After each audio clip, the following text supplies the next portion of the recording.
Hey guys, so I just got a tip that there's an estate sale about 30 miles from here, and on the estate sale ad there's a bunch of old computers and old video game stuff, some of it really old, like a Fairchild Channel F, which would be awesome to have one of those just from a historical perspective.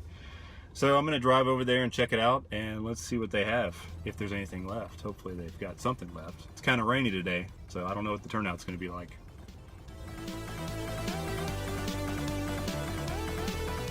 Alright, so I'm here and there's a lot of people here, more than I expected, so hopefully none of them like old computers or video game consoles. It's been a long time since I've been to an estate sale, and when I've gone I've had moderate success at best.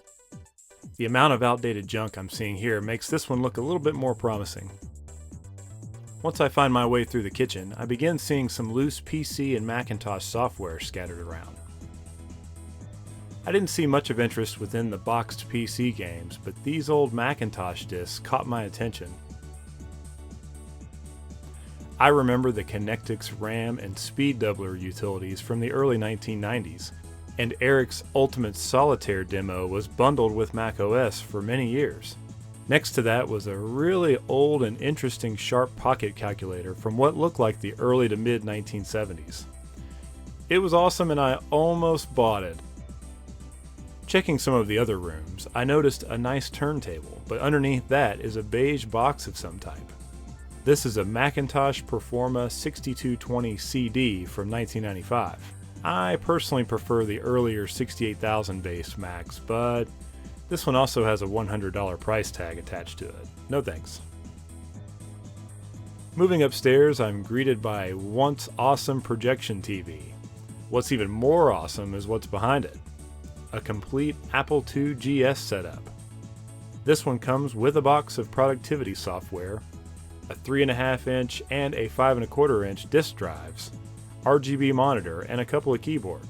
The lot is priced at $175, which isn't awful, but I don't really have any use for a 2GS right now.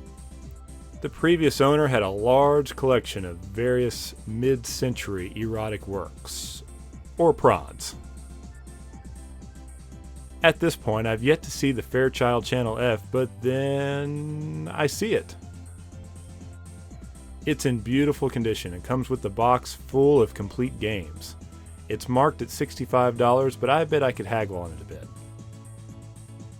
Sitting across from it is a very clean Magnavox Odyssey 2 with a couple of loose games. At $30, it's tempting, but I'm way too starstruck by the Channel F. As I was leaving, I spotted a large lot of Atari stuff. The 7800 Pro system is in near perfect condition and marked at $30. I really like this faux leather dust cover, but the controllers did not look as healthy.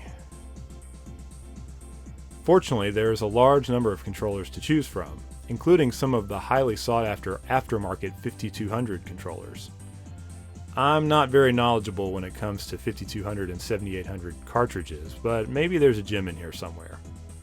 At $2 per game, it's hardly a gamble. This Panasonic box caught my attention. At first it kind of looked like a Pong clone from the 70s, or some oddball pre-crash console, but it's just a standard coaxial video switch box. Well, there are a lot of good things in there. I can't believe I got the Fairchild Channel F for $40 with all those box games. I can't wait to go home and check it out. Even if it doesn't work and I have to do something to repair it, it was still worth $40. Now, I didn't pick up the Odyssey. I've never really wanted an Odyssey 2. And if they had an Odyssey 1, I would have certainly bought that. I also didn't buy any of the Atari stuff, even though it was dirt cheap. I'm just not a big Atari guy. But I'm going to pass this deal along to some of the local guys who are Atari guys, and I'm sure they'll be over here to pick this stuff up. But anyways, I hope you guys enjoyed, and thanks for watching. And if you liked my computer hunting video, then please subscribe. That way you'll be among the first to know of any other videos that I post related to obsolete technology or video games.